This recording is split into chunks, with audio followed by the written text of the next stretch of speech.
The vessel drifted at the edge of the Zorkai observation grid, silent, unlit, a massive shadow suspended against the stars.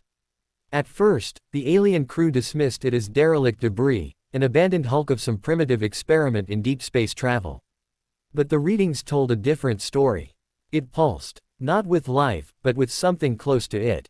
High Consul Riethker, commander of the survey ship Ylfar, gave the order. Initiate deep spectrum scan. Catalog the relic. It may prove useful for study before it disintegrates. The technicians obeyed. Beams of invisible energy swept across the dark warship, peeling back layers of steel, composites, and radiation shielding. The first reports arrived moments later, and the bridge fell silent.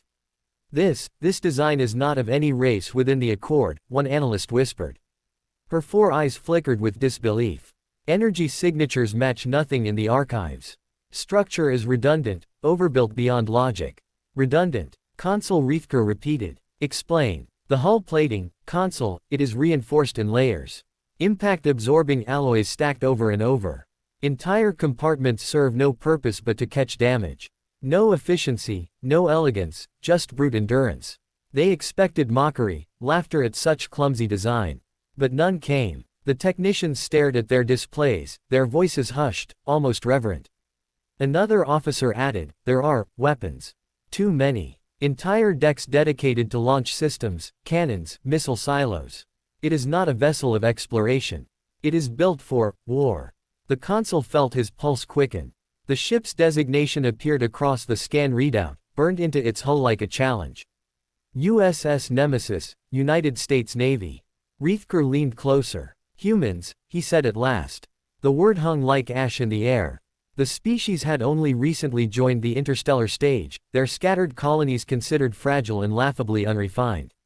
Yet here floated one of their creations, radiating menace in silence. Then the real terror began. The deeper scans probed the Nemesis core. For a fleeting instant, the ship seemed to resist. Firewalls, primitive compared to Zorkai technology, should have yielded easily.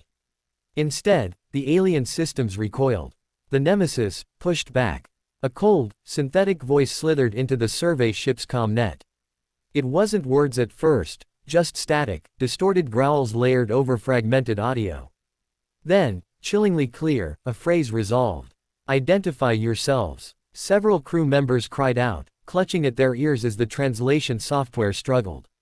The humans had embedded deterrent codes into their warship's very bones, programming that lashed back at intruders with predatory fury. This ship is aware, gasped the lead technician. Not an AI, not entirely.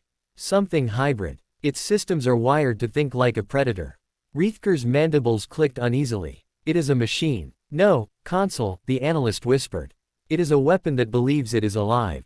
The bridge darkened as the Nemesis external lights flickered on for the first time. Twin rows of red beacons ran the length of its hull, like eyes opening in the void.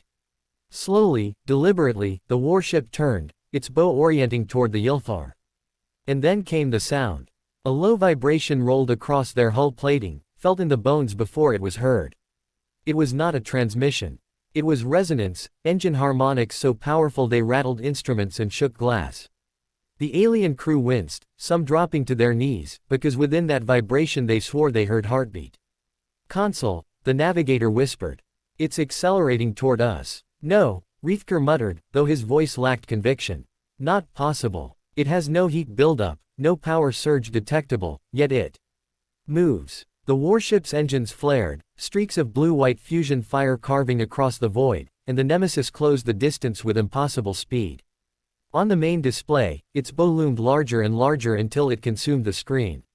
The United States emblem, an eagle, wings spread wide, clutching lightning bolts, glared at them like an ancient predator returned from extinction.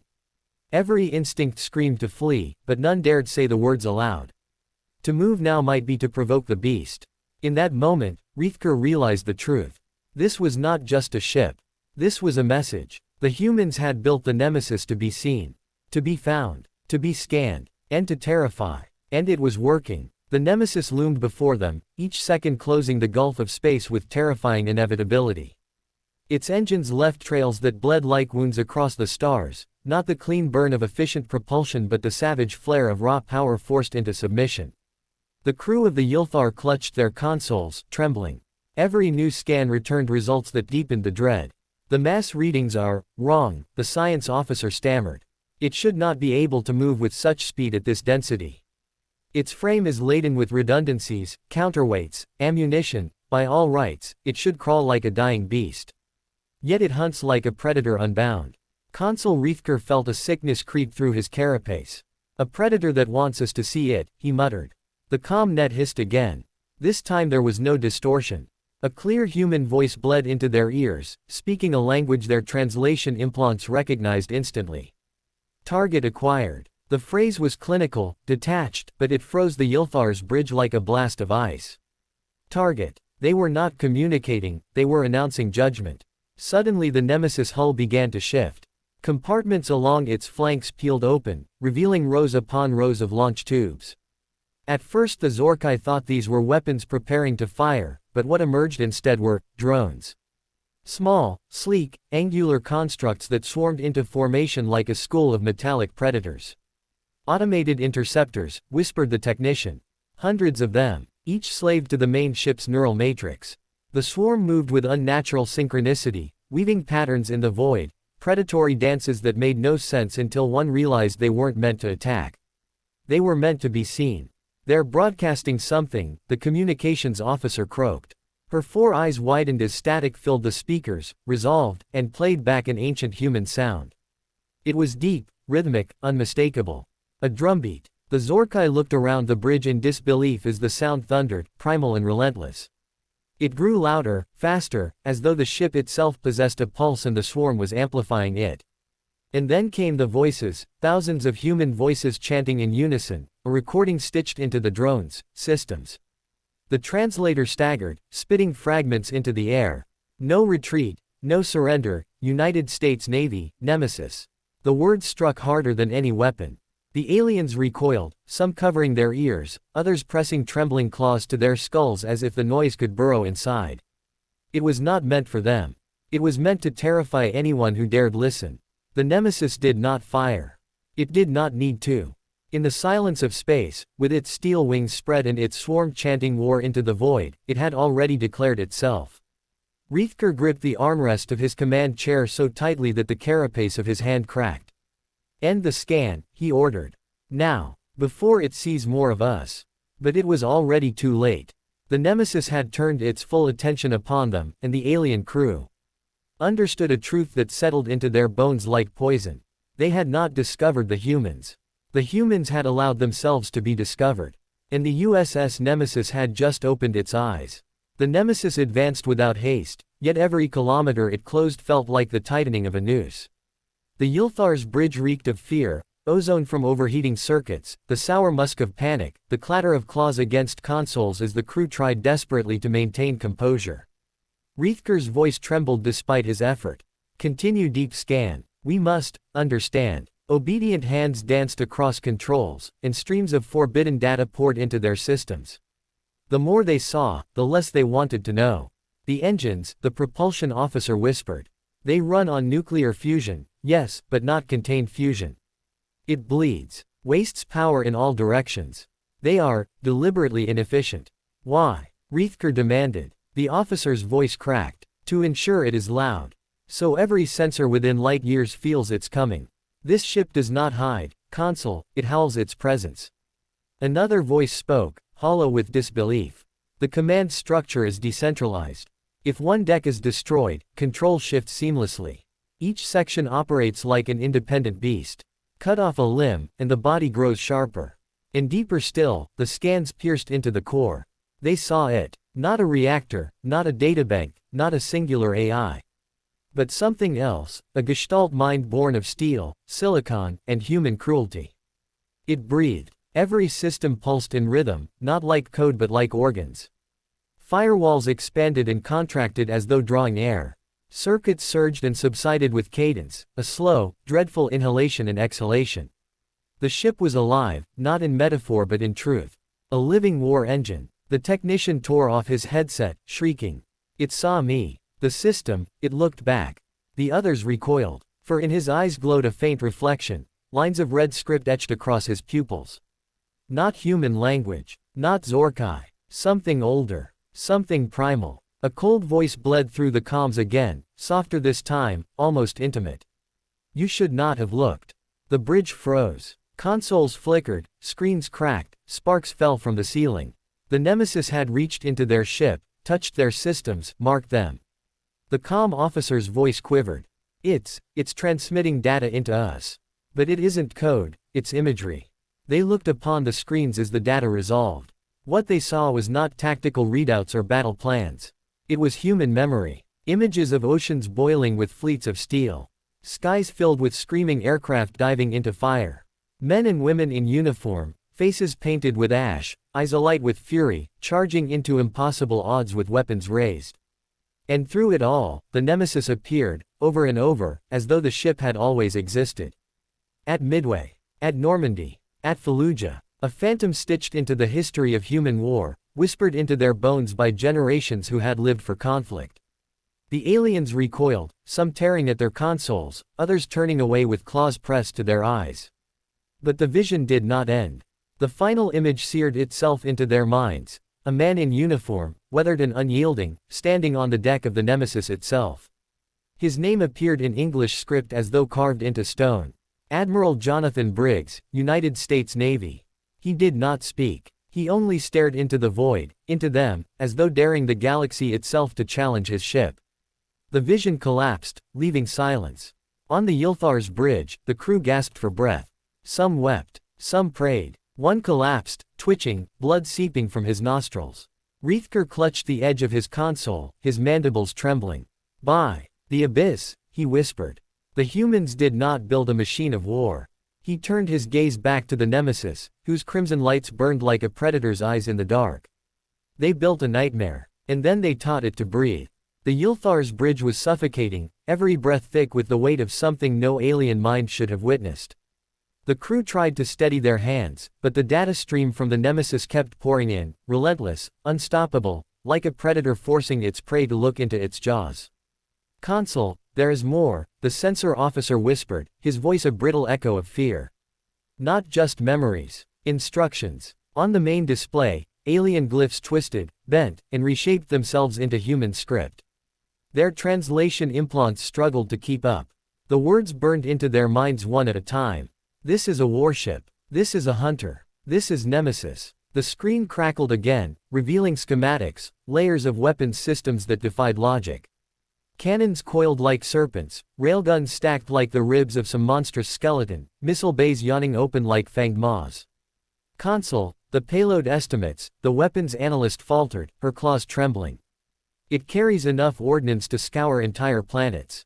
Not conquer them. Not occupy. Erase. Gasps filled the bridge. One of the younger officers whimpered, no species builds such excess. Not even the Krell Dominion at their height. This is extermination technology. Riethker felt the words rattle inside him. Extermination. And yet the humans carried it not as shame, not as a last resort, but as a banner. Then, another feed erupted, heartbeat scans, but not of the ship. Of its crew. The Nemesis had given them access. Or rather, it had forced them to see. Lines of human soldiers appeared, heart rates spiking not in panic but in readiness. Stress hormones high, adrenaline saturating their systems, yet their neural patterns remained calm, eerily calm. Men and women preparing for battle as though preparing for dinner. The comms officer choked on her breath. They are not afraid. Riethker turned, his voice little more than a rasp. They are human. But the final horror came last. As the scans clawed deeper, the Nemesis revealed its spine, the ship's AI core. And unlike any synthetic the Zorkai had known, this one had a face. A human face, sculpted in pale light, projected across their screens. It flickered between male and female, young and old, shifting with every heartbeat, never fixed. It looked at them. And it smiled. The bridge of the Ylthar erupted in screams. Some fled their stations, others clawed at their eyes as if to tear out the image. But Riethker could not move. He stared into that impossible face, transfixed, as the voice filled the bridge one last time, calm, measured, yet heavy with promise. Run, little watchers. Run, and tell your kind what you saw. The Nemesis engines thundered, drowning the void in sound where there should be none. The entire ship shuddered as if reality itself recoiled. And for the first time in his life, Consul Riethker understood the nature of humanity. Not builders, not explorers, not diplomats, hunters. The Nemesis was proof. A machine with lungs of fire, bones of steel, and a soul stitched together from centuries of war. The machine that breathed. And you saw. The words carved themselves into every nervous system aboard the Ylthar. The voice was not transmitted through channels or speakers, it was inside them, echoing from the marrow of their bones. Riethker staggered back, his claws scraping the cold floor. It should not be possible. No entity can project directly into us. But the AI face leaned closer on the screen, flickering between forms like a living nightmare. An old man, a child, a woman with eyes like burning coals. Then all at once, 1,000 human masks staring back at them. The sensor pit filled with static shrieks as systems overloaded. Displays cracked under stress. Sparks rained down. And then the impossible happened, data streams began flooding back. Not from the Nemesis to them, but from them to the Nemesis. The ship was stealing. The Ylthar's databanks poured open as if invisible claws had torn through every encryption layer. Military records, star charts, weapons inventories, even personal logs of the crew, memories, private thoughts, moments they had never spoken aloud, all siphoned into that smiling face. The comms officer screamed, clutching her head. It's inside me, it's reading me. One by one, the crew collapsed. Some sobbed. Others convulsed, their implants sparking with uncontrolled feedback. And yet the humans on board the Nemesis remained calm, distant, watching from within their sealed ship as though this theft was not intrusion but ritual. Their heartbeats never wavered. Their breaths remained steady. Riethker fought to remain standing. His vision blurred, yet his thoughts clung to one single, paralyzing truth. This warship was not merely a weapon. It was a predator disguised as metal and circuitry. A thinking beast with a crew inside its belly, and the humans were not its masters. They were its kin. The AI face froze at last, settling into the calm, weathered visage of a human soldier. Its lips curled, almost gently, as though pitying them. Now you know what hunts in the dark. Then the image winked out. The Ylthar's bridge was left in silence, save for the ragged breathing of broken officers. And in that silence, Consul Riethker whispered a truth no alien dared to speak aloud until that moment. Humanity is not at war with us, they are war itself. The Ylthar's crew should have cut the link. They should have severed every tether between themselves and the Nemesis. But fear and fascination are close cousins, and terror froze their claws to their consoles. The Nemesis had invited them deeper. The screens shifted. No more schematics, no more weapons readouts. This time, the ship showed them its crew. At first, the Zorkai officers thought it was mockery, some staged performance. But the faces were real, the feeds raw, and what they saw left them trembling. Blank. Admiral Jonathan Briggs stood at the heart of the command deck. A broad-shouldered man in his late 50s, hair silver at the temples, eyes like steel sharpened by decades of war. His expression was calm, too calm. Around him, the crew moved with mechanical precision, yet not one gesture was stiff. Every movement was efficient, rehearsed, but alive with intent. Briggs raised a hand, and the bridge hushed instantly. His voice, transmitted through the link, rolled like thunder. Contact confirmed. Zorkai vessel maintaining distance. They're watching us. Let them. The aliens recoiled. He knows. The admiral leaned forward over the tactical table, hands pressed to the surface, eyes glowing with the hunger of a man who had stared into 1,000 battlefields and come out hungrier each time. They think they're safe in their shadows, Briggs muttered.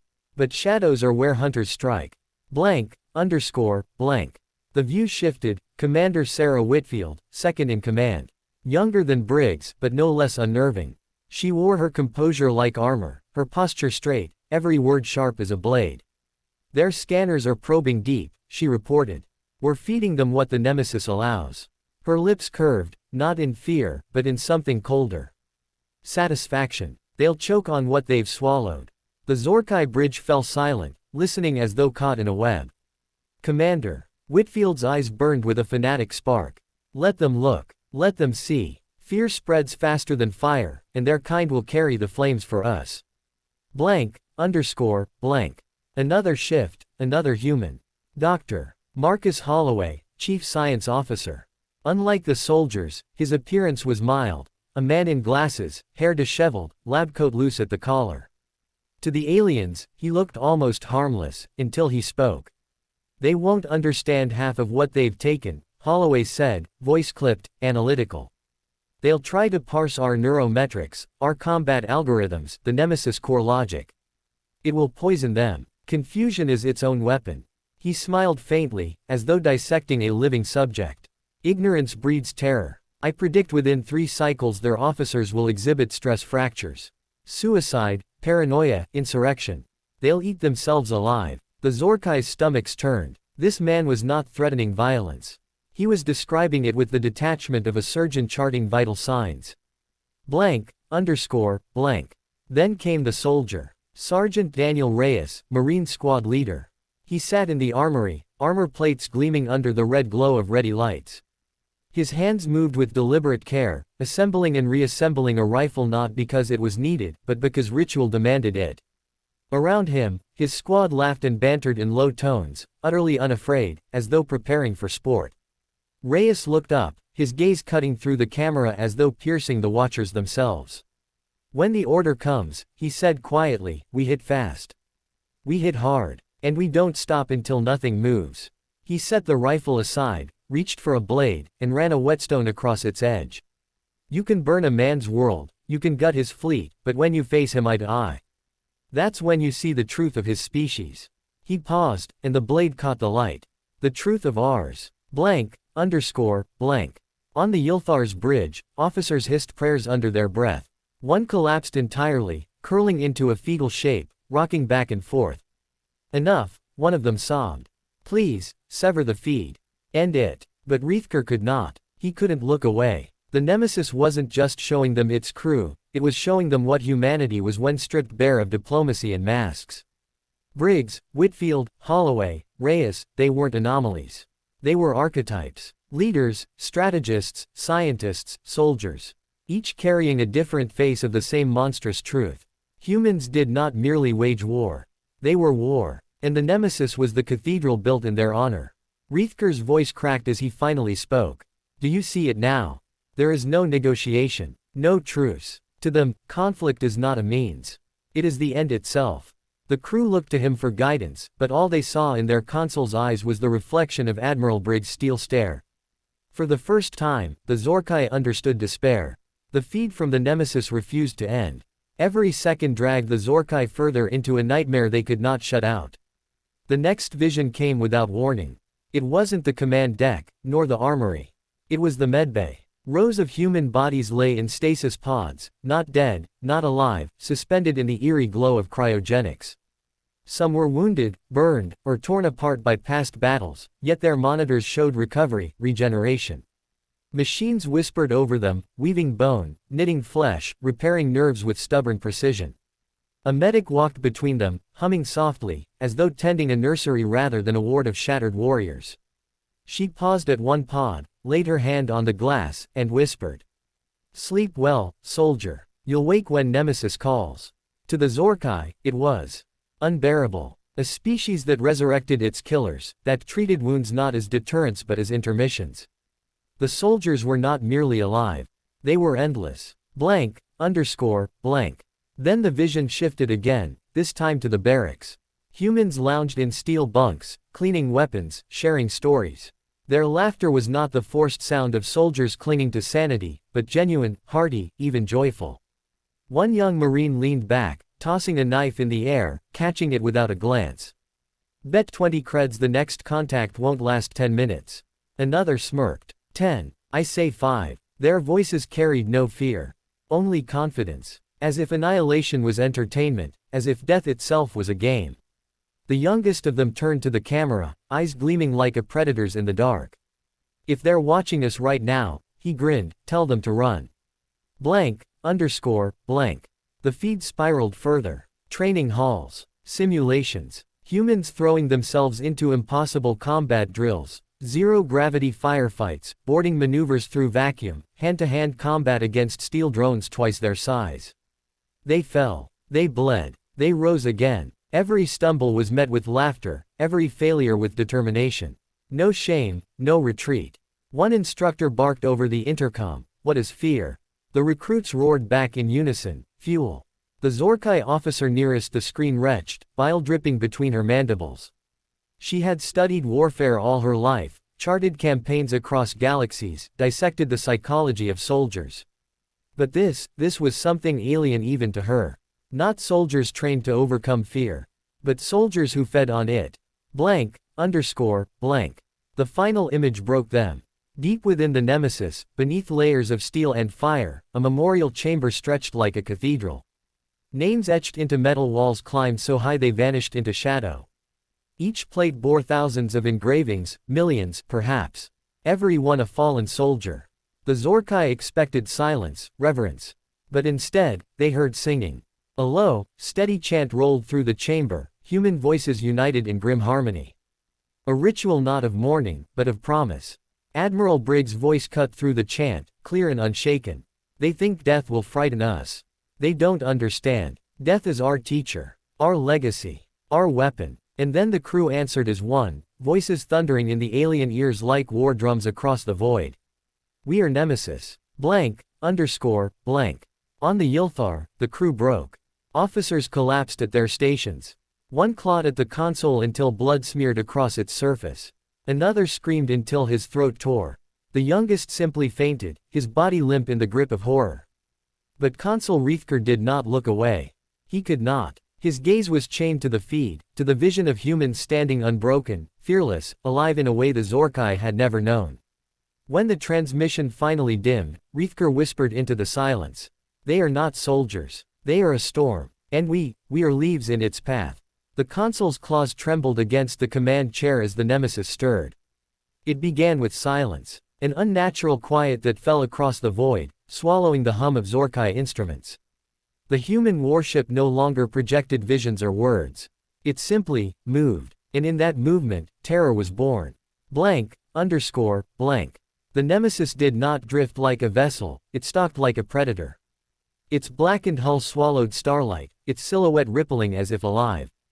And then the Ylthar's sensors screamed. A single cannon deployed from the warship's spine, its barrel longer than the Zorkai flagship itself. Not mechanical, not entirely. Veins of glowing crimson ran along its surface, pulsing like arteries. The weapons officer of the Ylthar choked out the reading. That's not plasma, not antimatter, I don't. The cannon fired. No flash, no beam. Just silence, until, 3 seconds later, the rear half of the Ylthar's escort cruiser evaporated. Not destroyed, not exploded, erased, as though its existence had been unwritten. The crew of the Ylthar shrieked in disbelief. Riethker's vision blurred. His mind raced with a single thought. This is not technology. This is sorcery dressed in steel. Then came the drones. The Nemesis belly opened, vomiting swarms of obsidian machines.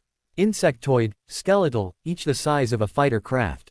They moved with horrific grace, no visible thrusters, only jagged wings that rippled like torn fabric in a storm. The swarm descended upon the Zorkai fleet.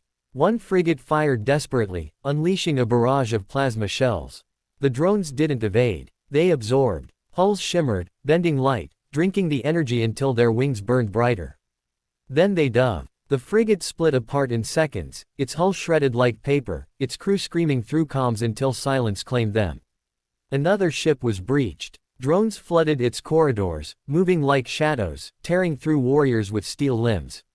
The Zorkai inside barely had time to cry out before the feed cut to static. And still, the Nemesis did not advance. It watched. Patient. Testing. As if the destruction of 2 ships, 3, 4, was nothing more than demonstration. The humans aboard could be seen in brief glimpses, faces lit by crimson warning lights, calm, focused. Admiral Briggs stood on the bridge, hands folded behind his back, his voice low and steady. Mark their formations. Map their responses. This is not war. This is rehearsal. Commander Whitfield nodded sharply. Shall we proceed to Phase 2, Admiral? Briggs' answer came with a smile that the Zorkai would never forget. Not yet. Let them scream first. The Ylthar buckled as another wave of drones tore through its shields. Sparks rained down. Consoles exploded. Officers scrambled in panic, shouting conflicting orders. But Riethker sat frozen, his claws digging into the chair, his eyes fixed on the nemesis.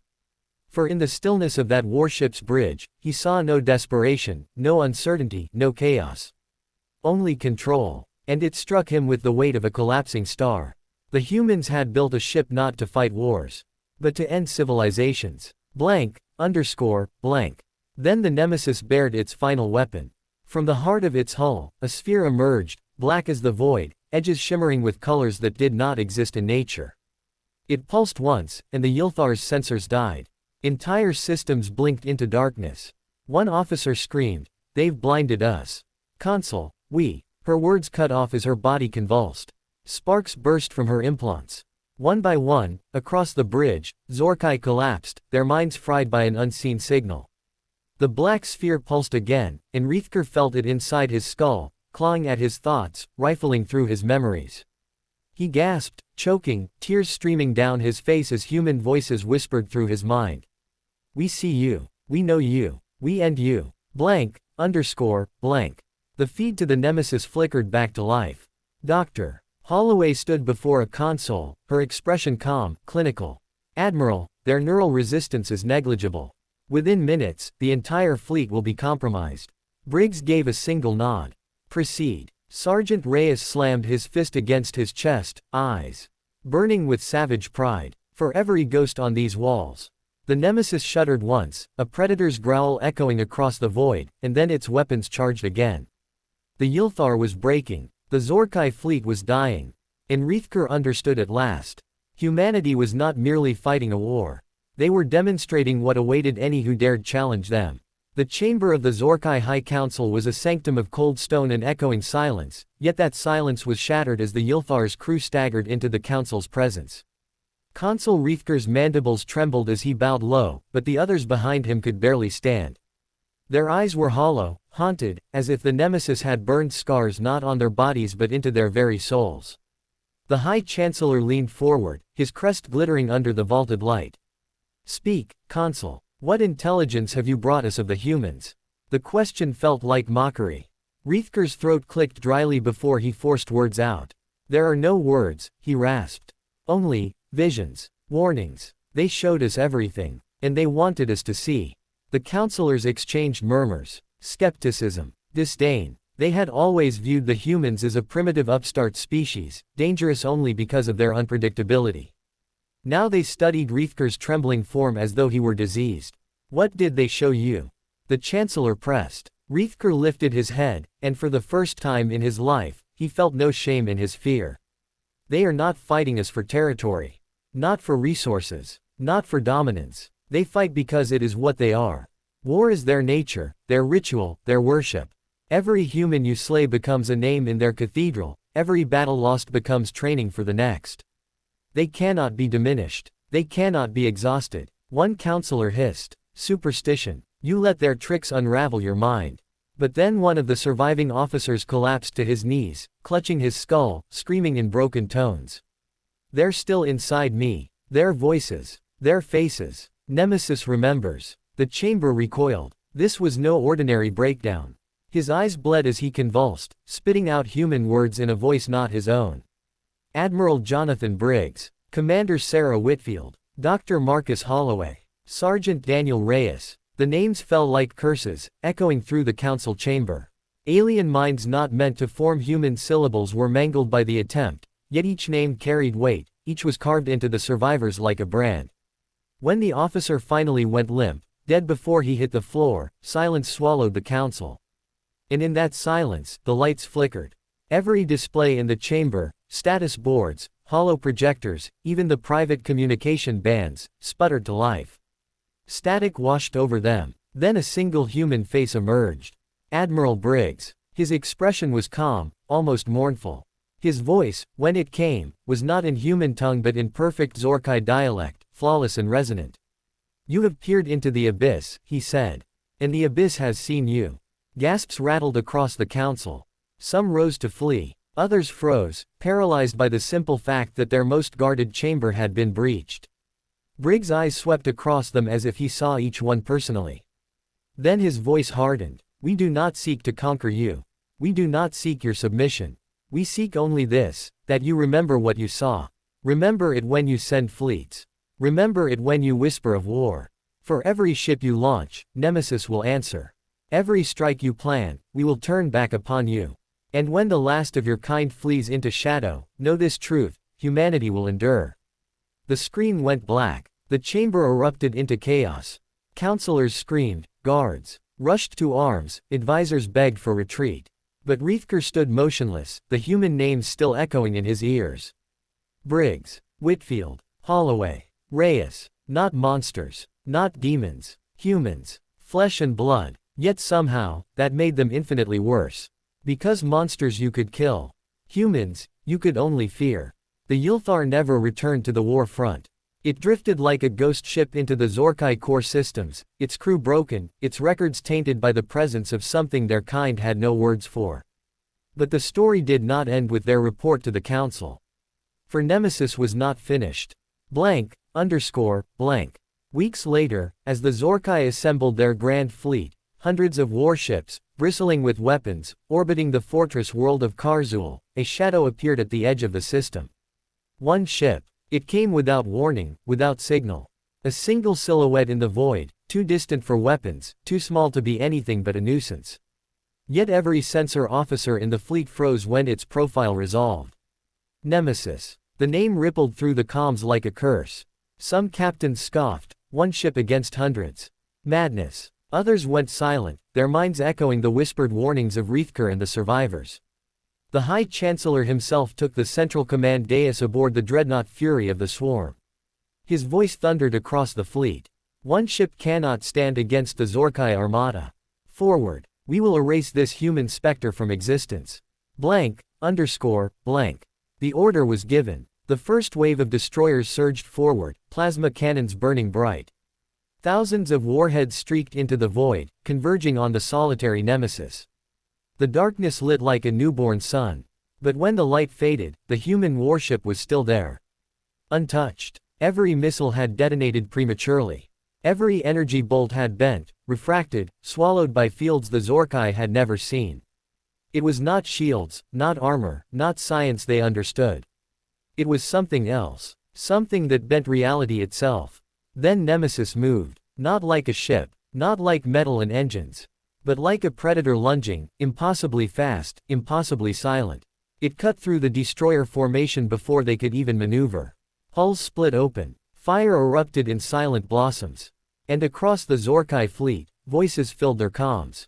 Human voices. Commander Sarah Whitfield, securing flank. Dr. Marcus Holloway, system stable. Sergeant Daniel Reyes, breach team ready. Admiral Jonathan Briggs, engage. The names were not commands. They were pronouncements. Warnings. The Zorkai officers hearing them felt the weight of inevitability.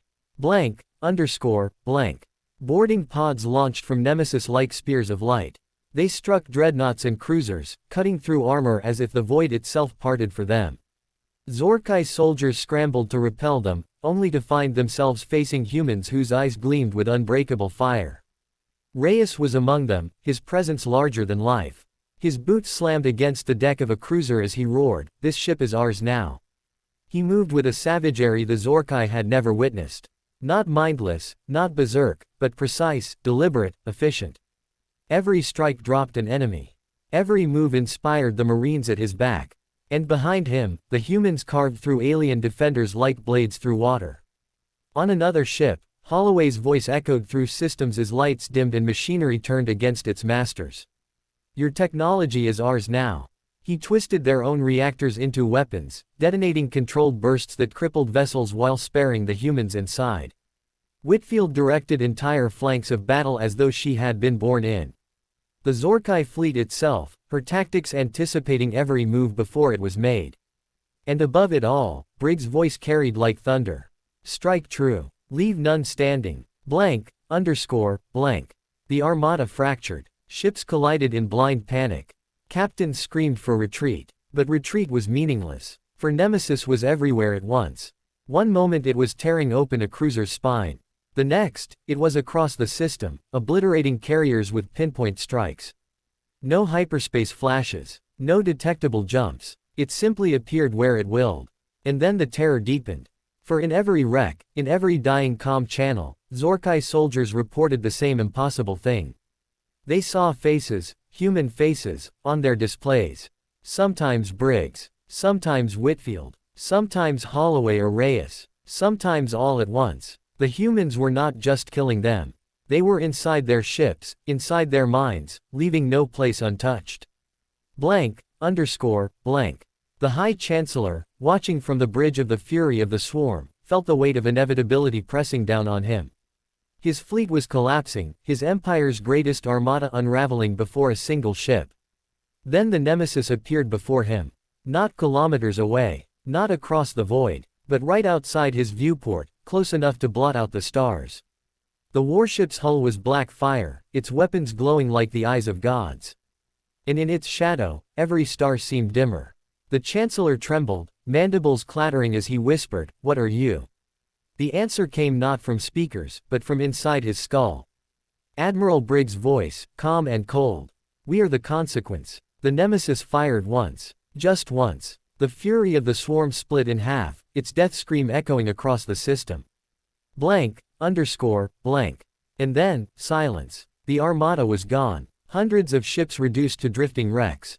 Thousands of soldiers erased. All that remained was Nemesis, floating in the void, unscarred. It did not pursue survivors. It did not deliver ultimatums. It simply lingered, as though watching, as though waiting.